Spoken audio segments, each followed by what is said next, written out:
한 절 말씀인데요.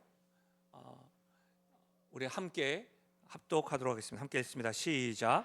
그러나 너희는 택하신 족속이요 왕 같은 제사장들이요 거룩한 나라요 그의 소유가 된 백성이니 이는 너희를 어두운 데서 불러내어 그의 기이한 빛에 들어가게 하신 이의 아름다운 덕을 선포하게 하려 하심이라. 너희가 전에는 전에는 백성이 백성이 아니더니 아니더니 이제는 하나님의 백성이요 전에는 전에는 긍휼을 긍휼을 얻지 얻지 못하였더니 못하였더니 이제는 이제는 긍휼을 긍휼을 얻은 얻은 자니라. 자니라. 아멘. 아멘. 저는 본문의 말씀해 가지고 오늘은 청년주일이라 청년이 사는 하나님의 방식, 청년이 사는 하나님의 방식. 그러나 이 말씀은 굉장히 우리 성도들에게 중요한 말씀인데요. 이 제목을 이렇게 바꿀 수가 있습니다. 성도가 사는 하나님의 방식. 성도가 사는 하나님의 방식이라는 제목으로 말씀을 나누겠습니다. 요즘 AI가 많이 사용을 하는데 AI에게 제가 한번 물어봤습니다. 한국 교회가 직면한 위기가 무엇이냐 물어봤더니 이렇게 답을 하더라고요. 교인 수 감소, 사회적 영향력 저하, 고령화와 젊은 층 이탈, 그리고 내부적 문제, 특히 신앙 교육 부재, 목회자 불신, 기복주의 등과 같은 복합적인 위기에 직면해 있다. AI도 알아요. 한국 교회가 위기에 있다는 거.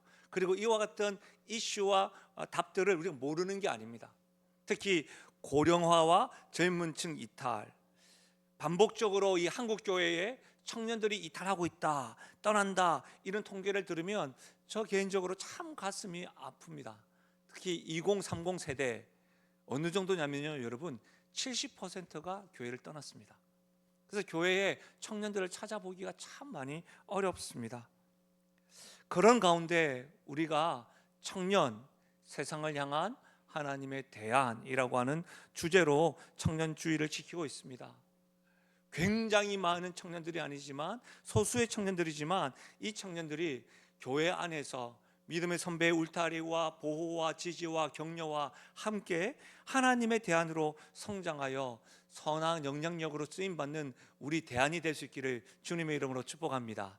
동일한 은혜가 오늘 현장과 온라인에서 예배드리는 우리 모두에게 임하기를 주님의 이름으로 축원합니다. 여러분, 제가 청년주의를 준비하는 디렉터들과 청년들에게 이번 주제가 뭐야? 했던 대안이라고 해요. 대안이. 그래서 제가 그 말을 딱 들었을 때 가슴이 벅차더라고요. 왜냐하면 이 대안이라고 하는 말에는 소망이라고 하는 말이 담겨있기 때문입니다. 그렇죠? 너는 우리 가정의 대안이야, 소망이야. 너는 이 세상의 대안이야, 소망이야. 이 소망이라고 하는 단어가 이게 오버랩되면서 이 가슴이 막 두근거리고 좋더라고요. 그러면서 이 하나님에 대한 청년이라고 하는 이 주제를 가지고 묵상하고 있다가 제가 아는 청년과 이 주제를 가지고 나눈 적이 있습니다. 그랬더니 제가 예상하지 못한 반응을 들었습니다. 목사님, 이 대안이라고 하는 말이 참 좋은 말이고 소망이라는 것도 알겠는데 부담스럽게 다가옵니다. 그러면서 저에게 했던 말이 이런 것입니다. 제가 인터뷰를 하면서 했던 내용이기 때문에 조금 정리하자면 이런 겁니다. 저는 월요일마다 지각할까 마다 전전긍긍하고 상사 눈치 보느라고 지치고 저녁에는 넷플릭스 보다가 잠드는 평범한 청년 직장인입니다. 그런데 제가 세상의 대원이 되어야 한다니요, 부담스럽습니다. 이러더라고요. 또 이런 말도 하더라고요. 교회에서는 세상과 달라야 한다고 하지만 저도 취업 걱정하고요, 저도 다른 청년들과 다를 바 없이 SNS에서 남과 비교하고 초라해지기도 하고 연애를 안 하면 외롭기도 합니다. 그래서 제 신앙은 가끔 흔들리기도 하는데 제가 누군가의 대안이 될 자격이 있습니까? 대안이라는 말이 마치 완벽해야 된다라고 들립니다. 실패하면 안 된다. 그래서 또 다른 스펙처럼 느껴집니다. 회사에서는 성과 내라고 압박하는데 교회에서조차 빛과 소금이 되라고 이렇게 말하는 것 같습니다. 목사님, 저는 그냥 쉬고 싶습니다. 대안이 되지 못하는 제가 문제일까요? 이 부족한 모습 그대로 저도 하나님께 대안이라고 하는 말을 들으며 쓰임받을 수 있을까요? 이렇게 저에게 답변을 하더라고요. 저는 영신교회 대안이들에게 묻고 싶은 거죠. 이렇게 대안이라고 하는 말에 고민하며 이렇게 표하는 이 청년의 생각을 여러분 어떻게 생각하십니까? 믿음의 세대들은 어떻습니까? 청년 70%가 떠난 마당에 교회에 남아있는 것만으로도 대견하다고 생각하십니까? 아니면 요즘 청년들은 왜 이렇게 약해? 강단이 없어. 내가 청년일 땐 말이야 하시면서 믿음이 연약한가 한탄하십니까? 저는 개인적으로 양가 감정이 듭니다. 한편으로는 조금 미숙하기도 하고 있지만 애쓰며 나아가는 청년들이요, 너무 대견합니다. 너무 감사합니다. 특히 우리 청년들은요, 각 부서 곳곳마다 참 많이 섬깁니다. 얼마나 감사한지 모릅니다. 근데 한편으로는 우리 믿음의 세대, 저 역시도 평생 신앙생활을 했다고 생각되어지는데, 과연 우리의 신앙이 다음 세대 우리 자녀들에게까지 잘 전수되고 있는 걸까 염려가 됩니다. 감사와 염려라고 하는 이 양가 감정이 가지고 말씀을 묵상하다가 나에게 말씀을 부탁을 했는데 하나님 어떤 말씀으로 준비하고 나아가야 될까요? 기도하고 고민하는데 저의 고민과 질문에 답하는 하나님께서 답 주시는 말씀이 꼭 오늘 본문 말씀 같았습니다. 2절밖에 되지 않는 말씀이지만 오늘 말씀은 이렇게 정리할 수가 있습니다. 그리스도인이 세상에서 어떻게 살아가야 하는가? 청년 그리스도인은 이 땅에서 대안으로 어떻게 살아가야 하는가? 이 땅에서 성도라고 하는 이름을 가진 우리는 어떻게 살아가야 하는가? 어떻게 어두운 세상에서 하나님의 소망이요 대안이 될 수 있는가라고 하는 말씀을 우리에게 제시합니다. 짧은 시간 오늘 말씀을 통해서 청년 주일이라서 청년뿐만 아니라 현장과 온라인에 있는 우리 모두가 이 말씀에 아멘으로 화답할 수 있는 은혜가 있기를 주님의 이름으로 부탁드립니다. 먼저는 이것입니다. 그리스도인은요, 하나님의 선택하신 정체성으로 살아간다는 겁니다. 여러분, 그리스도인은 누구냐? 청년 그리스도인과 성도라고 한다면 하나님의 선택하심으로 살아간다. 그 정체성으로. 심리학자 베리 슈워츠는 그의 저서인 선택의 역설에서 이렇게 말합니다. 한번 들어보십시오. 우리는 너무 많은 선택지 앞에서 오히려 마비되고 불안해진다. 대학 전공, 직업, 라이프 스타일, 정치적인 성향, 모든 것이 우리의 선택에 달려 있고 그 선택들이 우리의 정체성을 만든다고 믿는다. 그래서 우리는 끊임없이 묻는다. 나는 누굴까? 이 심리학자 베리 슈워츠는 자신의 책에서 우리 사람들은 선택 과부하에 달려 있다. 매 순간마다 선택한다.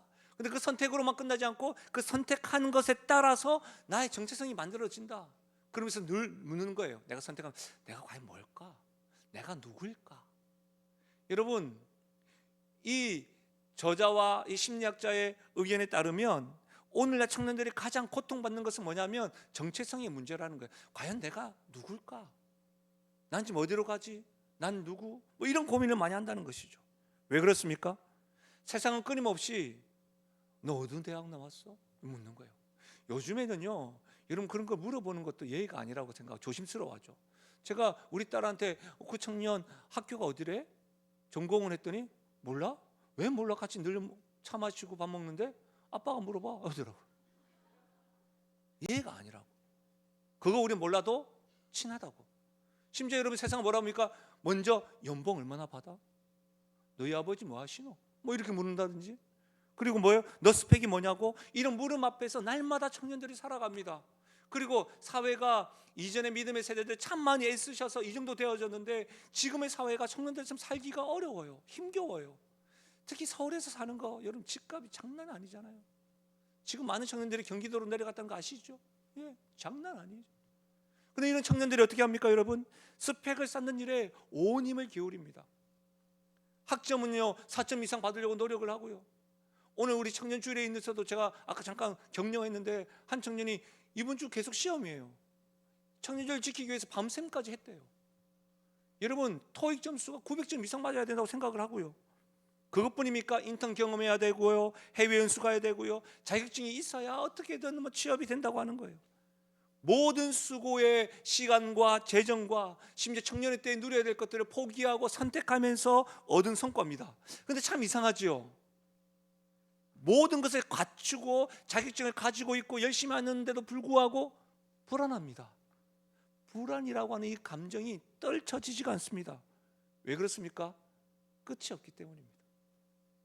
항상 나보다 나은 사람이 있고 항상 내가 부족하다고 느끼기 때문입니다. 사랑하는 여러분, 이런 불안감들이 청년들만의 문제일까요? 우리 장년들도 마찬가지 아니겠습니까? 특별히 믿음의 선배님들 어떠세요? 평생 무엇을 했는데 퇴직하고 나니까 허무하진 않으십니까? 직장이 사라지니 정체성도 사라진다. 명함 한 장 내세울 것 없으니 내가 누군지 모르겠다. 교회에서 열심히 봉사하시다가 잠깐 내려놓으셨던 분 계십니까? 그것에 대해서도 난 뭐지? 이렇게 생각하시는 분 없으시냐 이 말입니다. 근데 여러분, 굉장히 흥미로운 거 뭔지 아세요? 오늘 우리는 베드로 전서를 읽고 듣고 있는데 이 1세기 소아시아 그리스도인들도 오늘날 우리와 같이 정체성의 위기를 겪고 있었다는 겁니다. 그들은요, 유대인이 아닙니다. 이방인도 아니었습니다. 로마 제국의 시민이었지만 그들은 황제 숭배를 거부했습니다. 왜요? 내가 예수님을 주로 믿기 때문에, 예수님을 왕으로 모시기 때문에. 그런데요, 그런 믿음에 있음에도 불구하고 유대인의 회당에 들어가지 못하고 배척당했습니다. 심지어 여러분, 이웃들로부터는 황제 숭배를 하지 않으니까 무신론자 취급을 받았고요. 그리고요, 문화적으로는요, 주변화된 소수로만 자리매김했습니다. 여러분, 그래서 오늘은 베드로전서 우리가 2장 9절을 읽고 있는데요, 베드로전서 1장 1절에는 이렇게 시작합니다. 예수 그리스도의 사도 베드로는 본도, 갈라디아, 까빠도기아, 아시아와 비두니아에 흩어진 나그네에게 편지한다.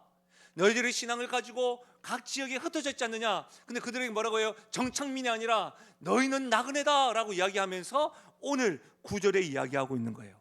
들어보십시오. 9절, 그러나 너희는 택하신 족속이요 왕같은 제사장들이요 거룩한 나라요 그의 소유가 된 백성이다. 여러분, 신앙 때문에 핍박을 받아서, 여러분 제가 지난번에 투르키에 갔다 와가지고 까빠도기아의 그 지하교회 보여준 적 있잖아요. 그렇게 흩어져 있는 그들에게 사도 베드로는 뭐라고 해요? 너희들은 흩어진 나그네다. 그러나 너희는 택하신 족속이요 왕같은 제사장이요 거룩한 나라요 그의 소유가 된 백성이다 라고 말하고 있는 거예요. 여러분, 저는 이전 우리가 개역 개정을 읽고 있는데 개역 한글 성경에는 이 2장 9절을 오직 너희는 이라고 번역을 했습니다. 우리 개편되면서 개역 개정이 그러나 너희는, 저는 이 그러나 너희는이 좀 더 원어에 가까운 번역이라고 생각되어집니다. 오직이라고 하는 말을 우리가 영어로 only라고 오해할 수가 있는데 원문에도 그렇고 영어 성경에도 그러나라고 되어져 있습니다. 대조하고 있는 것이죠. 우리가 나그네지만 그러나 뭐예요? 강한 대조를 있는 거예요. 그러나 나그네지만 너희는 다르다. 세상이 뭐라고 하든 믿음을 지키기 위해 흩어져 있는 나그네 형편이지만 그러나 너희는 하나님의 평가가 다르다. 이렇게 지금 말씀하고 있는 겁니다. 그러면서 지금 흩어진 그리스도인들에게 사도 베드로를 통하여 하나님께서 4가지 정체성을 선포하고 있습니다. 무엇입니까? 너희는 택하신 족속이요 왕같은 제사장이요 거룩한 나라요 그의 소유된 백성이다. 근데 여러분, 이 4가지 표현이 단순히 수사학적인 표현이 아니고요, 제가 말씀드렸죠. 구약은 오실 메시아에 대한 예언이고 신약은 오신 예수님이 성취하신 내용인데, 여러분 지금 사도 베드로는 구약의 이스라엘 백성들을 향해서 쓰셨던 하나님의 언약, 약속의 언어를 가지고 와서 신약에 예수님을 믿고 핍박 때문에 흩어져 있는 교회를 향하여 이 언어를 사용하고 있다는 거예요. 보십시오. 출애굽기 19장인데요, 이 출애굽기 19장은 제사장적 말씀으로 굉장히 중요한 말씀인데 들어보십시오. 세계가 다 내게 속하였나니 너희가 내 말을 잘 듣고 내 언약을 지키면 너희는 모든 민족 중에서 내 소유가 되겠고 너희가 내게 대하여 제사장 나라가 되며 거룩한 백성이 되리라. 너는 이 말을 이스라엘 자손에게 전할지니라. 이스라엘 백성들이 하나님의 말씀을 지키고 하나님의 백성으로 거룩한 나라가 되고 제사장 나라가 되고 거룩한 백성이 되고 내 소유가 되겠다라고 말씀하고 있는 이 언어를 지금 사용하고 있는 거예요. 또요, 이사야 43장 20절에 장차 들짐승 곧 승냥이와 타조도 나를 존경할 것은 내가 광야의 물을 사막의 강물을 내어 내 백성 내 택한 자에게 마시게 할지니라. 내 백성 내 택한 자, 이 언어를 가지고 이스라엘 백성을 향하여 하나님 약속하신 말씀, 너는 이렇게 될 것이다 라고 하는 말씀을 예수님을 믿은 우리 성도를 향하여 사도 베드로는 우리의 정체성이 뭔가, 이 언어를 가지고 사용하고 있다는 거예요. 굉장히 놀랍죠. 이 네 가지를 그러면 시간 관계상 굉장히 자세히 살펴보지 못하지만 개론적이라도 살펴보면, 먼저 그러나 너희는 택한 족속이다. 이것이 우리의 정체성이라는 거예요. 우리 오늘 청년주일로 적용하자면, 그러나 청년은 택하신 족속이다. 그러나 성도는 택하신 족속이다.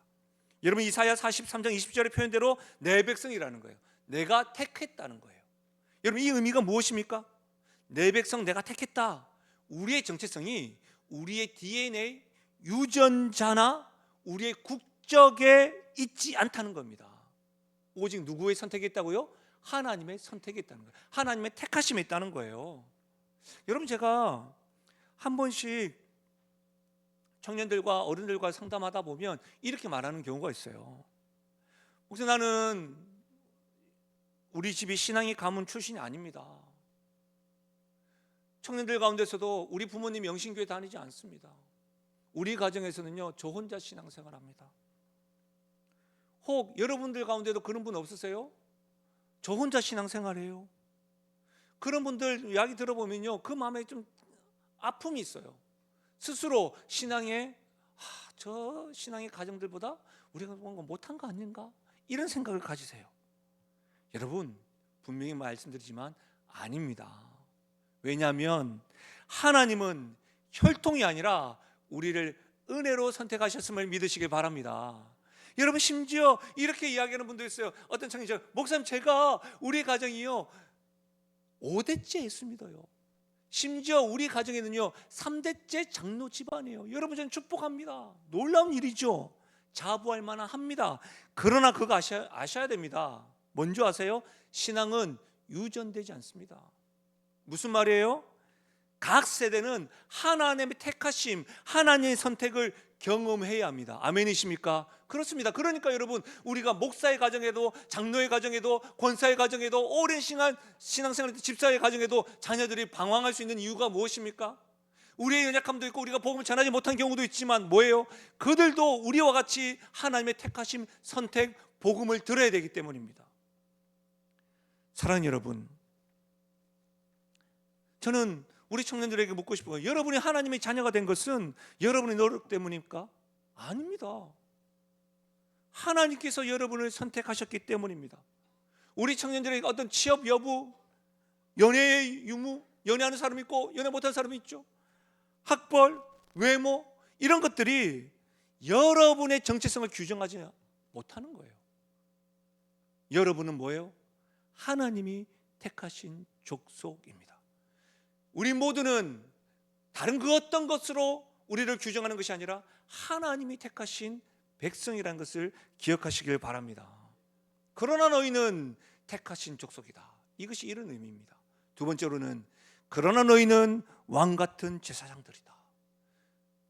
그러나 청년은, 성도는 왕같은 제사장들이다. 여러분, 이 역시도 말씀드렸던 것처럼 출애굽기 19장 6절의 언어입니다. 근데 이 왕같은 제사장이라고 하는 이것을 제대로 이해해야 됩니다. 우리가 너는 택한 족속이요 왕같은 제사장이요 이렇게 축복한 적도 있는데요, 이 왕같은 제사장이라는 말은 왕도 되고 제사장도 된다라고 하는 말이 아닙니다. 여러분, 제사장이 어떤 역할을 합니까? 하나님과 세대를 잇는 역할을 하죠. 그러니까 하나님 앞에서 이렇게 있으면 대신해서 제사 드리고 중간 역할을, 중개자 역할을 하는 것이죠. 그래서 뭐라고 합니까? 신약에서는 히브리서를 예수님을 대제사장이라고, 대제사장. 하나님과 우리의 중간 역할, 중개자의 역할, 중보자 되시는 분은 오직 예수 대제사장밖에 없다. 여러분, 여기서 왕 같은 제사장, 세상과 하나님의 중개자 역할. 그런데 뭐예요? 왕의 신분을 가진 자라는 거예요. 왕도 되고 제사장도 아니로 왕의 신분을 가진 자인데 뭐예요? 중재 역할을 한다는 거예요. 왜 왕의 신분을 가졌습니까? 우리 하나님이 세상의 통치자이시니까 그 통치자의 자녀는 뭐예요? 왕자와 공주 아닙니까? 그러니까 왕의 신분을 가졌고 우리 역할은 뭐예요? 하나님과 세상의 중재자의 역할을 한다. 거기에서 우리의 정체성이 왕 같은 제사장이라는 거예요. 여러분, 제가 최근에 대학원생을 한 명 만났습니다. 그 친구는 실험실에서 밤낮 연구하는 청년입니다. 내가 어떻게 지내고 있냐, 잘 지내고 있냐, 차 마시면서 대화하고 있는데 이런 이야기가, 목사님 저는 실험실에 쥐 같습니다. 실험실 쥐를 몇백 마리 자기가 이렇게 돌보고 있대. 근데 밤낮 실험실 쥐 잘 돼가고 있는데 살쪘나 빠졌나 뭐 약토리 이런 거 보면서 자기가 실험실 쥐 같다는 거야. 그러면서 하는 말이, 목사님 저는 교수님의 프로젝트를 수행하는 부품처럼 느껴진다는 거야. 자기 생활이 없어. 교수님 오라고 오고 가라면 가고 그렇게 느껴진다는 거야. 그래서 제가 지금 우리 청년들 생각하면서 베드로전서 2장 9절과 10절 말씀을 계속해서 묵상하고 있으니까 앉아봐라. 너는 실험실의 쥐가 아니야. 뭐? 왕 같은 제사장이야. 하나하나 설명을 해주고, 너는 부품이 아니야. 하나님 택하신 족속이야. 그리고 밥 먹이고 커피 사주고, 그게 감사해서 그런지 가면서 목사님 제가 한번 제가 있는 곳에 성전으로 한번 만들어 보겠다고 하고 가더라고요. 밥값 하는 거지 뭐. 그런데 제가 말씀을 준비하는 가운데 여러분, 그 친구가 생각나는 거예요. 그래서 어제 토요일에 말씀을 생각하면서 전화를 했어요. 잘 지내냐? 어떻게 지내냐? 실험실 쥐 했더니, 목사님 무슨 소리예요? 저는 실험실 쥐가 아니에요.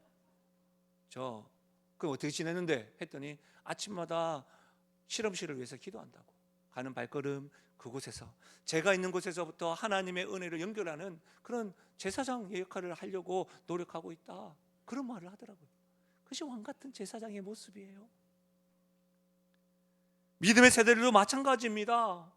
이전 다른 직함을 가지고 있다 해서, 혹 직함이 없다고 해서 여러분의 정체성이 변한 것이 아니라는 겁니다. 우리 모두가 다 왕 같은 제사장입니다. 아파트 경비를 하시든 손자와 손녀들을 돌보든 그곳이 왕 같은 제사장적 사역지임을 믿으시길 바랍니다. 이 정체성으로 가지고 있는 거예요. 세 번째 뭡니까? 그러나 너희는 거룩한 나라라. 청년 그리스도인은 거룩한 나라다. 성도는 거룩한 나라다. 여러분, 택하신 족속, 왕 같은 제사장과 좀 다르죠. 뭐예요? 개인과 단수로 하지 않고 집합 명사를 썼잖아요. 무슨 말입니까? 거룩한 나라를 이룬다는 거예요. 코로나 이전부터인가 코로나 때부터인가 파일럿 프로로 시작했다가 지금까지도 인기가 있는 TV 예능 프로가 있어요. 나 혼자 산다. 여러분, 정말 많습니다. 심지어 여러분, 우리 서울에서도 양천구가 1인 가구가 두 번째로 많은 구예요. 그러니까 혼자 사시는 분들에 대해서 그 삶을 공감하는 문화인 것 같습니다. 예. 근데 여러분, 이 문화가 유행어처럼 뭐예요? 나 혼자 산다.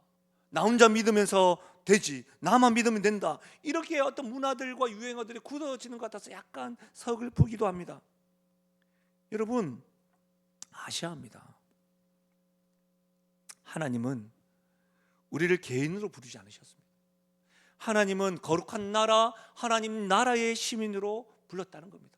여러분, 혼자 살아가시면서 이길 수 없는 시험들, 여러분 힘겨울 때가 많습니다. 그러나 여러분, 우리에게는 신앙 공동체가 있는 거예요. 함께하면 승리할 수 있는 거예요. 우리 힘겨운 청년들에게 여러분, 신앙 공동체가 있다는 것이 얼마나 큰 위로가 되는지 모릅니다. 여러분, 아까 우리가 잠깐 주보에도 광고를 했지만 등려했다, 감사하다, 이런 거 왜요? 그 순간순간마다 홀로 그 시간을 보냈던 것이 아니라 신앙 공동체가 함께 기도하고 있는 겁니다. 서울에 많은 대교가 있잖아요. 그럴 때마다 우리 여러분, 제가 우리 교회에 생명의 전화 일하셨던 분한테 물어봤더니까 정말 한 사람이라도 말을 들어준 사람이 있으면 달라진다는 거예요. 여러분, 신앙 공동체가 있는 거예요. 깜짝 놀라운 이야기 하나 해드릴까요? 여러분, 제가 이만큼 된 거는요, 저 혼자 잘나서 그런 게 아닙니다. 장로님이 계셨고요, 권사님들이 계셨고요, 저를 지지했던 집사님들이 계셨고요, 저를 본받는 후배들도 있었고요. 제가 신앙 공동체 교회 안에서 자랐기 때문에 이만큼 자란 거예요. 제가 얼마나 골통이었게요? 그런데 제가 이 정도 됐다는 거예요. 제가 모교에 가니까 깜짝 놀래요. 권사님하고 장로님들이 네가 목사라고. 그러면서 제가 그때 강사로 갔는데 저보고 그러더라고요. 한번 이렇게 불러봐도 돼요? 저는 뭔지 모르죠. 나 강사로 왔으니까. 예, 된다고 했더니 상우야! 이러더라고요. 제가 그랬던데 왜 이렇게 된 거예요? 여러분, 지금 제가 과거뿐만 아니라 영신교회 와서도 그래요. 우리 당의원 장로님이, 여러분 제가 실수가 많은데 여러분 인생의 선배님들 아닙니까? 참아주시고 인내하시고 목회의 방향을 잘 할 수 있도록 지지해 주시고, 권사님들 늘 볼 때마다 기도해 주시고, 이제 제 머리가 좀 더 멋지게 보이는 것 같아요. 계속 멋지다고 해주시니까 진짠가 보다 생각되어지고, 우리 집사님들 청년들이 계속 지지해 주고, 그러니까 이렇게 되는 거예요. 우리는 거룩한 나라입니다. 이걸 아셔야 됩니다. 우리 안에 든든한 신앙의 공동체가 버팀목이 됐다고 하는 것, 이것을 깨닫고 이것을 함께 누릴 수 있기를 바랍니다. 여러분, 신앙생활은 혼자 하는 게 아니에요. 여러분이 거룩한 나라라는 것을 아시고 함께 손잡고 손 내밀고 있는 사람들의 손을 붙잡아 보십시오. 여러분, 이런 청년주일 같은 걸 할 때마다 양가 감정이 있을 수 있습니다. 우리 믿음의 세대, 부모 세대들 가운데 내 자녀에게 전수가 되지 않았을까 염려가 됩니다. 우리 자녀는 왜 저렇게 춤추지 못할까? 우리 애도 저 애와 같이 신앙생활을 했었는데 지금 보이지 않는다. 가슴 아파할 수 있습니다. 그러나 낙심하지 마십시오. 왜 그렇습니까? 신앙 공동체가 함께 기도하고 있기 때문입니다. 우리가 함께 기도해주고 장로님이 계시고 권사님이 계시고 집사님이 계시다는 거 아닙니까? 여러분, 이거 그냥 행사가 아니에요. 이 청년들에게는 기도해 주시는 어른들이 있다는 것이 얼마나 큰 든든한 일인지 모릅니다. 그리고 이 청년들이 지금 뭐라고 했습니까? 제보해달라고 했지 않습니까? 제보해 주십시오. 자기들도 기도하겠다는 거 아니겠습니까? 이게 신앙 공동체예요. 특히 여러분, 지금도 다음 세대 교사들이 얼마나 애쓰고 있는지 모릅니다. 사랑하는 여러분, 거룩한 나라는 혈연이 아닙니다. 예수 그리스도의 한 가족이며 그분을 믿는 믿음으로 우리가 이어져 있고 거룩한 나라로 한 공동체로 신앙 공동체임을 믿으시길 바랍니다. 이것이 우리의 정체성이에요. 네 번째는 뭐라고 합니까? 그러나 너희는 소유가 된 백성이다. 그러나 너희는 소유가 된 백성이다. 그러나 청년은, 그러나 성도는 하나님의 소유가 된 백성이다. 여러분, 제가 금요기도 집회 때 약간 언급을 했는데, 제가 참 재밌게 봤던 드라마 폭삭소가수다. 이 폭삭소가수다에 그 등장하는 어머님의 대사, 여러분 이것이 너무나도 가까이 다가왔던 것은 너무 자주 듣기 때문입니다. 넌 나의 프라이드, 넌 나의 인생, 넌 내 소유야. 그래서 넌 나의 말을 들어야 돼. 나 역시도 너에게 할 말이 있어. 넌 내 말을 들어야 돼. 이런 분이 있잖아요. 그럼 자녀들 어떻게 말합니까? 아닙니다. 내 인생은 내 거예요. 엄마의 소유가 아닙니다. 내가 선택하는 겁니다. 여러분, 이런 대사에 우리가 막 빠져드는 이유가 뭐예요? 너무 자주 듣기 때문입니다. 그렇게 말하시는 부모님들이 많고 그렇게 말하는 자녀들이 많기 때문입니다. 여러분, 이혼 숙녀 캠프 같은 걸 가보시면, 여러분 그런 거 보시면 남편이 아내를 소유로 여기기 때문에 어떻게 해요? 폭력을 행사합니다. 아내에게 맞는 남편도 있더라고. 제가 그 풀을 보면서 난 얼마나 감사했는지. 저는 맞지 않습니다. 근데 여러분, 분명하게 말씀드리지만 배우자는 소유가 아닙니다. 자녀는 내 소유가 아닙니다. 회사의 소유도 우리는 아닙니다. 우리는 무엇입니까? 하나님의 소유입니다. 아멘이십니까? 우리는 예수님께서 십자가에서 피 흘려 값을 치르고 사신 하나님의 소유임을 믿으시길 바랍니다. 여러분, 우리 교회에 한 2번 정도 오신 것 같은데 같이 걸어가기 찬양팀이 있는데, 그 찬양팀이 불렀던 노래 가운데 요게벳의 노래 찬양이 있어요. 후렴 가사가 이래요. 너의 삶의 참주인, 너의 참 부모이신 하나님, 그 손에 너의 손을 맡긴다. 너의 삶의 참주인, 너를 이끄시는 주 하나님, 그 손에 너의 삶을 드린다. 이 고백은 우리에게 이렇게 고백되어야 되지 않겠습니까? 나의 삶의 참주인, 나의 참부모이신 하나님, 그분께 나의 삶을 맡긴다. 나의 삶을 드린다. 왜 그렇습니까? 우리의 참주인, 우리는 하나님의 소유이기 때문입니다. 정리하면 이렇습니다. 여러분, 네 가지. 너희는 택하신 족속이요, 거룩한 왕 같은 제사장이요, 거룩한 나라요, 너희 소유된 백성이다. 여러분, 이 모든 하나님께서 베드로를 통해서 선포하신 네 가지 정체성 모두는 뭐예요? 우리가 선택이 아니라, 우리의 선택이 아니라 하나님의 선택이 있다는 겁니다. 하나님의 은혜에 결정된다는 겁니다. 사랑하는 여러분, 우리의 정체성은 우리의 선택이나 우리의 성취나 우리가 무엇을 가지고 있느냐에 달려 있는 것이 아니라 하나님의 선택에 달려 있습니다. 이것이 얼마나 놀라운 복음인지 모릅니다. 왜요? 하나님의 선택에는 후회하심이 없습니다. 하나님의 선택은 변함이 없습니다. 우리 사람은 사랑이 변합니다.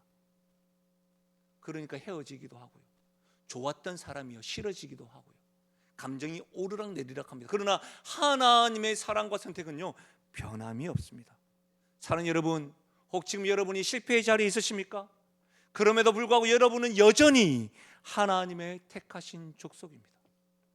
여러분, 지금 관계가 깨져서 홀로 눈물을 흘리시는 분이 있으십니까?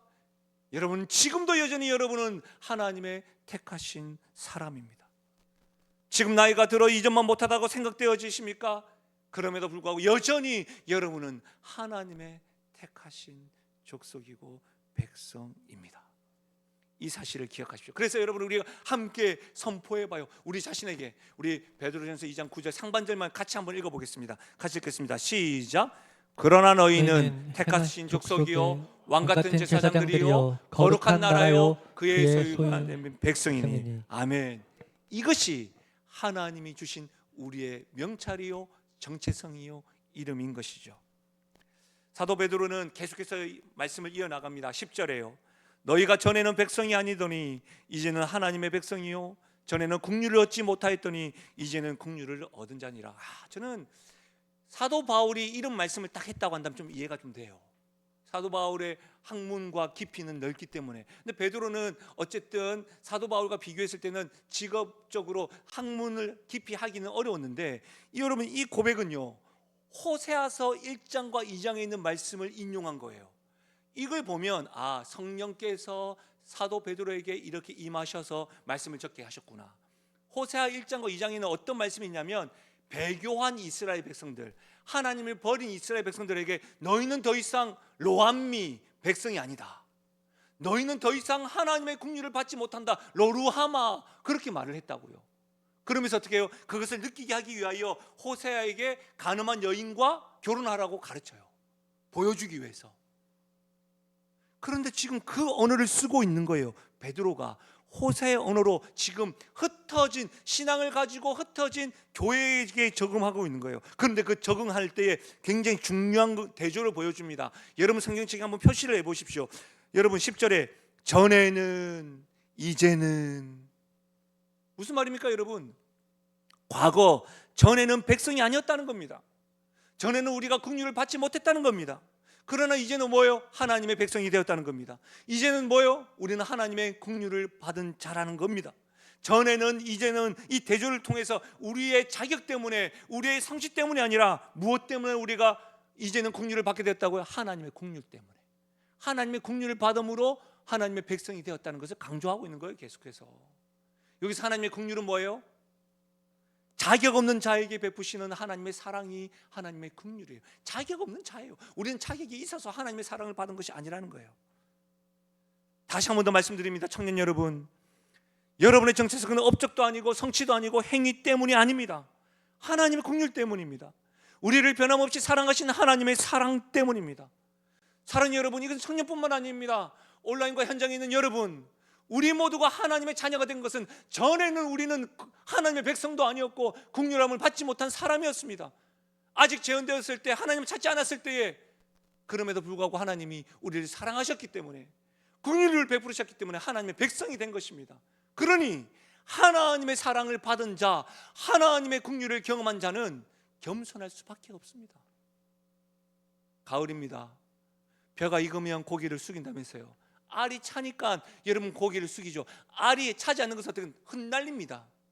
복음을 알고 하나님의 사랑을 깨닫고 하나님의 긍휼을 아는 자들은 고기를 뻣뻣하게 되지 않습니다. 교회는 하나님의 사랑에 겸손한 자들이 있는 곳입니다. 여러분, 복음을 안다고 하시면서 겸손하지 않는 분들은 죄송하지만 복음의 영향력을 받지 않는 겁니다. 또한 겸손할 뿐만 아니라 부탁드립니다. 더 이상 자격지심을 가질 이유가 없습니다. 난 뭘 못 가졌지? 왜 우리 집안은 이렇지? 아니라니까요. 물론 지금 이 청년주의를 통해서 왜 우리 자녀는 어디 갔지? 그런 생각을 할 수 있지만 우리에게는 거룩한 나라요, 신앙 공동체가 있다는 거예요. 복음이 있다는 거예요. 하나님의 사랑은 지금도, 하나님의 긍휼은 지금도 우리를 덮고 있기 때문에 더 이상 자격지심이 아니라 우리가 어떤 사랑을 받고 있느냐, 이것에 대한 확신으로 살아갈 수 있기를 바랍니다. 사랑하는 여러분, 분명히 아셔야 됩니다. 그리스도는 어떻게 살아갑니까? 하나님이 선택하신 정체성으로 살아가는 겁니다. 두 번째는 뭔지 아세요? 한번 따라 하실까요? 그리스도인의 정체성이 곧 소명입니다. 굉장히 중요한 말입니다. 여러분 2장 9절 다시 한번 더 들어보십시오. 이 흐름대로 그러나 너희는 택하신 족속이요 왕같은 제사장들이요 거룩한 나라요 그의 소유가 된 백성이니 이는 너희를 어두운 데서 불러내어 그의 귀한 빛에 들어가게 하신 이의 아름다운 덕을 선포하게 하려 하심이라. 사도 베드로는 네 가지의 정체성을 선포한 것으로 끝나지 아니하고 하나님이 우리를 부르신 목적을 기록하고 있습니다. 이는 어두운 데서 불러내어 그의 귀한 빛에 들어가게 하신 하나님의 아름다운 덕을 선포하게 하려 하심이라. 이 선포는요 말로만 하는 것이 아니라 삶으로 보여주는 걸 의미해요. 삶으로 증명하는 걸 보여요. 무엇을요? 하나님의 아름다우심, 하나님의 탁월하심을 말로만 하나님은 영광스럽습니다가 아니라 우리의 삶으로 보여주는 거예요. 그럼 좀 더 구체적으로 하나님의 아름다우심이란 뭘까요? 이 9절 하반절에서 보면 너희를 어두운 데서 불러내어 그의 기이한 빛에 들어가게 하신 거 뭡니까?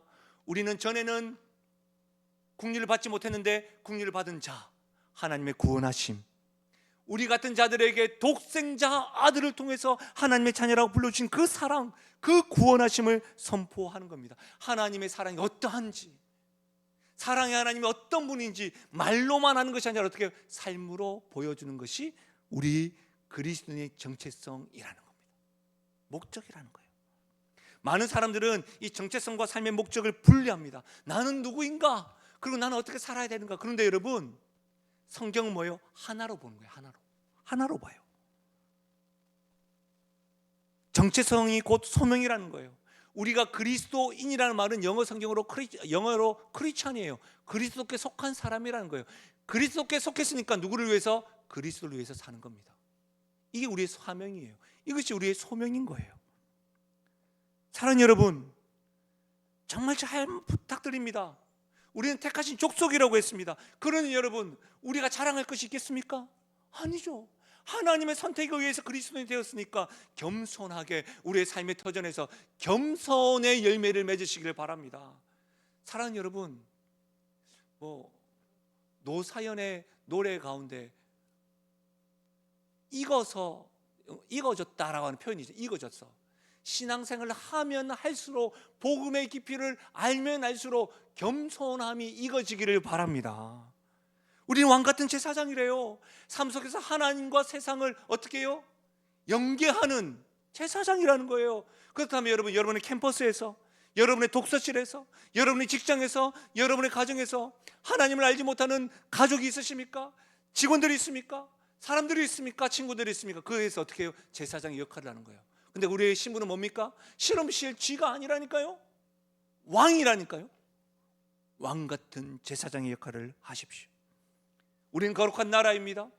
나라로서, 하나님의 시민으로서 우리가 어떤 통치함을 받고 있는지, 하나님의 통치를 받고 있다는 것을 여러분, 시민의식으로부터 우리는 사람이 보든 안 보든 죽게 하듯 한다, 하나님의 통치를 받고 있음을 여러분 함께 살아가시면서 보여주셔야 되는 거 아닙니까? 마지막으로 우리는 하나님의 소유입니다. 주인 되신 주님의 영광을 위하여 우리의 모든 삶에 먹든지 마시든지 무엇을 하든지 하나님의 영광을 위하여 입으로뿐만 아니라 어떻게 해요? 삶으로 증명할 수 있기 바랍니다. 저는 우리 모두가 다 그리스도인 아닙니까? 하나님이 택하신 그리스도인. 그렇다면 이것을 소명은 어떻게 설명할 수 있습니까? 우리 이름에 걸맞게 살면 되는 것입니다. 말씀을 마무리하겠습니다. 오늘 우리는 베드로전서 2장 9절과 10절 말씀을 통해서 청년 그리스도인뿐만 아니라 성도들이 어떻게 살아가야 되는가 배웠습니다. 우리는 택하신 족속이요 왕 같은 제사장이요 거룩한 나라요 하나님의 소유된 백성입니다. 이것이 우리가의 정체성입니다. 세상의 평가, 우리의 선택이 아니라 하나님의 선택, 변함없는 사랑이 우리를 규정한다는 것입니다. 이 하나님 은혜에 기초하는 이 정체성으로 우리는 이 이름에 걸맞게 살아가야 하는 것이죠. 청년 여러분, 이제 오늘 주일이고 내일 시험이 다가오고 5월 아침 어떻게 살아가시겠습니까? 세상의 평가로 사시겠습니까? 아니면 하나님의 정체성으로 살아가시겠습니까? 결단하셔야 됩니다. 여러분은 교회의 미래가 아닙니다. 교회의 현재입니다.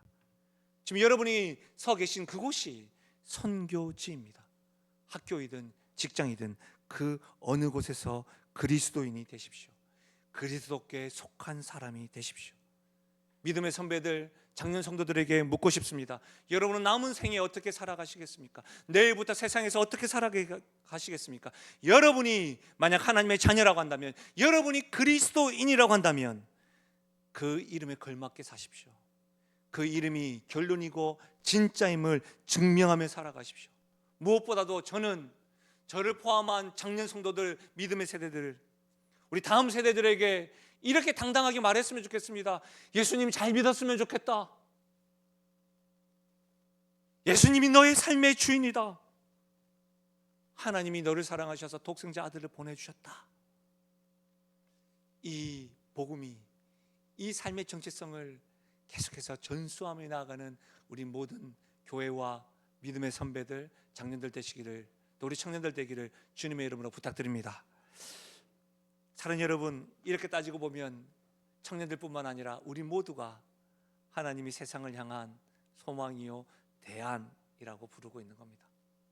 우리는 하나님의 대안입니다. 하나님이 대안으로, 소망으로 여러분을 보내셨습니다. 이 사실을 아시면 참 좋겠습니다. 오늘 좀 특별한 시간을 가지려고 하는데, 우리 청년들이 본인들이 준비하면서 말씀 앞에 하나님과 성도 앞에서 다짐을 하고 결단하겠다라고 그런 시간을 좀 가지겠다고 하더라고요. 우리 시간에 좀 선서하는 시간을 같이, 우리 믿음의 선배들은 증인이 되어 주셔서 이 선서들이 온전하게 잘 이루어질 수 있도록 지지해 주시면 감사하겠습니다. 네, 청년들은 자리에서 일어나 주시기 바랍니다. 그리고 대안이 옷을 입고 있지 않은 청년들께서도 지금 내가 청년의 시절을 살고 계시는 분들은 각자의 자리에서 같이 일어나 주시면 감사하겠습니다.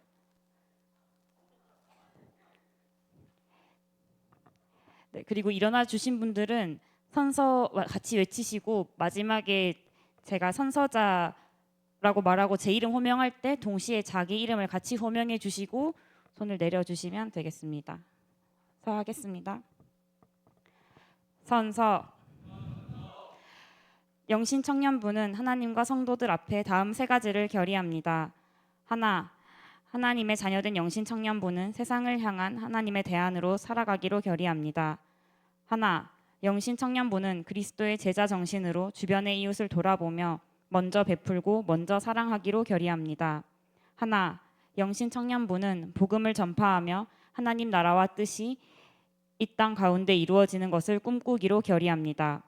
2025년 10월 19일 선서자 장혜원.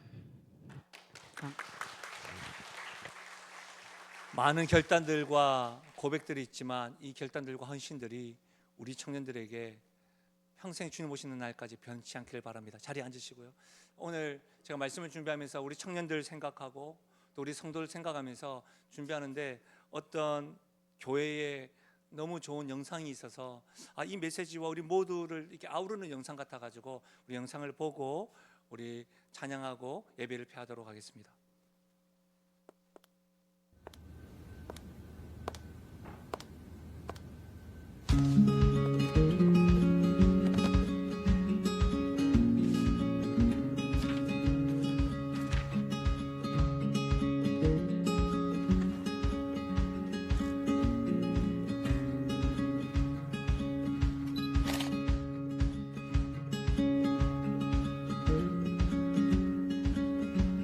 하나,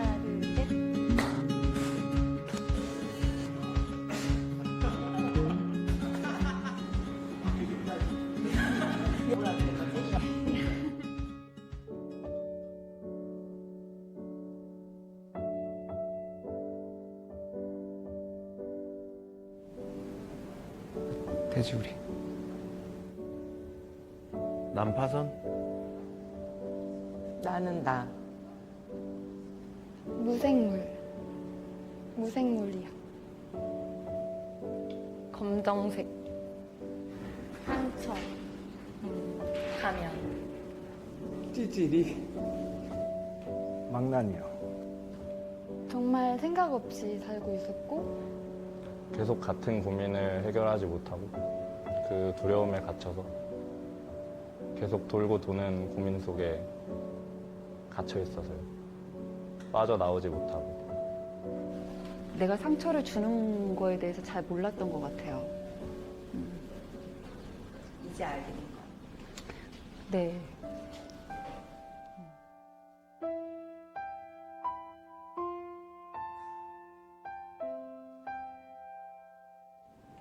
좀 밝아졌어요. 이렇게.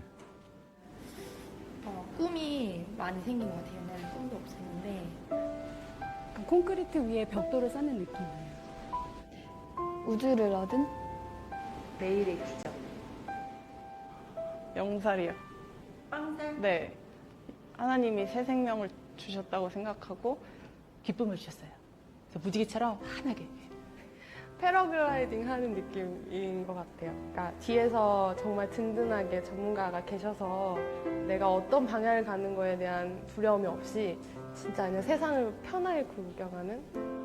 내가 눈을 뜰 때나 감고 있을 때나 언제나 사랑받고 있다.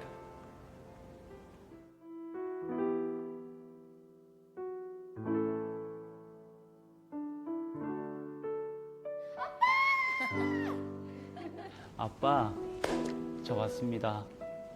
뭐 이런 진짜 계셨군요. 보고 싶었어요. 보고 싶었어요, 아버지. 너무 보고 싶었고 칭찬해 주시고 잘했다 내 딸아 이렇게. 주님, 저 잘했죠? 사랑합니다. 하나님 사랑해요. 사랑해요. 그리고 하나님이랑 계속 감사합니다. 저희 가족 되셔서.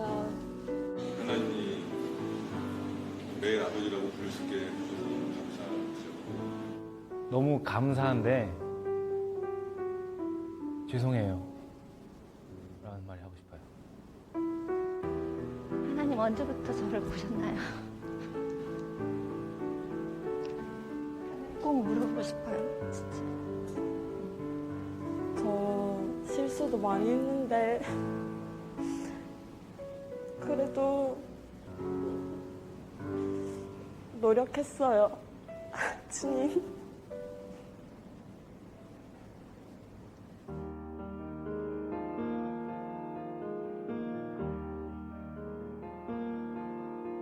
어떤 말을 해주기보다는 그냥 하나님의 사랑을 느끼게 해주고 싶어요. 만났으면 좋겠어. 하나님 정말 만났으면 좋겠어. 같이 하나님 만나서 승복하자. 예수님 믿으세요. 좋아요. 그 말 할 것 같아요. 참 좋은데. 말로 설명할 수가 없고. 하나님이 당신 기다리고 있어. 진짜 좋아요. 그리고 진짜 큰 꿈을 꾸게 되는 것 같아요. 저처럼 변화되는 삶을 살았으면 좋겠어요 라는 말이 하고 싶습니다.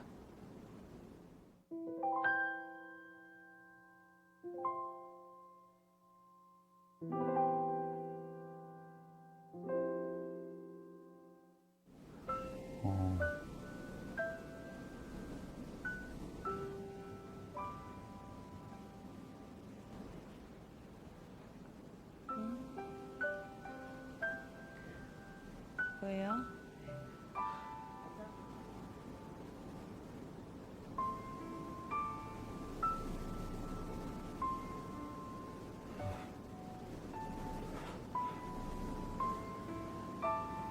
해야 돼요.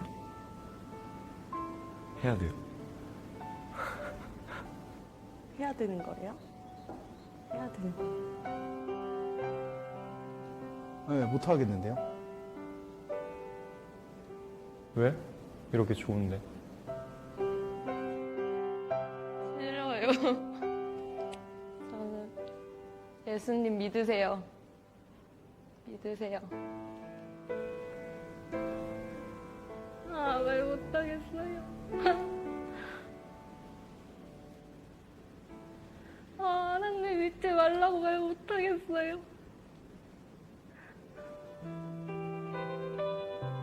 사랑하는 사람은 서로 닮아간다고 합니다. 당신을 통해 하나님의 모습을 봅니다.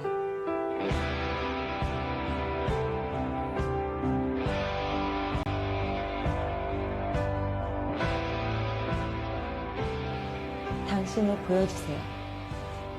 같이 가실래요? 말씀을 준비하면서 계속해서 이 영상을 우리 성도들과 나눠야겠다, 청년들에게 말하고 싶다. 저도 이렇게 인터뷰를 생각하면 하나님 만나기 전에 어땠을까, 만난 후에 내가 어떻게 변했는가, 그리고 하나님 알지 못한 사람들에게 어떻게 말할까. 하나님 만나면 저 역시도 너무너무 감사하고 보고 싶었습니다. 근데 또 죄송합니다 할 것 같기도 하더라고요.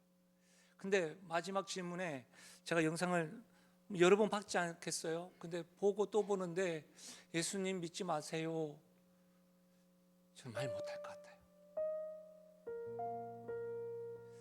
우리들 가운데 그리스도인이라고 하는 정체성이 있음에도 불구하고 가까이 있는 가족들이나 자녀들이나 부모에게 우리의 삶으로 잘 선포하지 못할 경우도 있습니다. 그러나 혹 이 영상에 나왔던 삶으로 보여주는 사람들처럼 예수님 믿지 마세요 라고 말 못하시는 분이 있다고 한다면 우린 그리스도의 정체성을 가지고 있는 겁니다. 오늘부터 다시 그 정체성 앞에 삶으로 보여주면 되는 것이죠. 우리가 누군가? 우리는 하나님이 택하신 자입니다. 우리의 잘됨 때문에 그리스도인이 됐다는 게 아닙니다. 우리는 왕같은 제사장입니다. 거룩한 나라요, 하나님의 소유된 백성입니다. 이 이름으로, 이 이름에 걸맞게 우리 오늘부터 다시 한 번 더 대안으로 살아갔으면 좋겠습니다. 제가 1부 때는 옷을 입지 않았는데 2부 때 이렇게 딱 걸려져 있는 저 옷을 보고 여러분들 이렇게 한번 자랑하고 싶었습니다. 저는 대안입니다. 우리 하나님이 우리들에게 소망을 둔 대안이다. 그 마음으로 그 이름에 걸맞는 하나님의 자녀로 살아가며 나아갔으면 좋겠습니다. 이 마음을 담아서 우리 다 함께 일어나셔서 우리 늘 주 앞에 고백하는 대로 찬양하며 나아가십시다.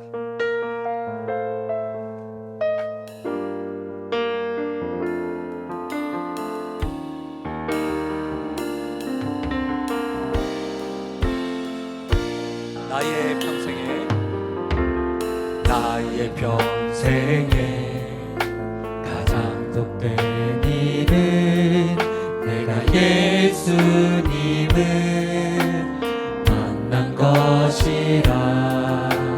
나의 평생에 가장 잘한 일은 내가 예수님을 주로 섬긴 것이라. 세상 살 동안 내가 걷는 길이 때론 험하여서 넘어질 때도 주의 강한 손이 나를 붙드시니 나는 예수님만 주로 섬기며 주를 섬기는 것에 후회가 없습니다. 내가 걸어온 모든 시간 다 주의 은혜니 내가 걸어갈 모든 날도 주만 섬기며 살리. 오직 예수 이름 부르며 살아가리라. 이것이 나의 간증이요 이것이 나의 찬송일세. 나 사는 동안 끊임없이 구주를 찬송하리로다.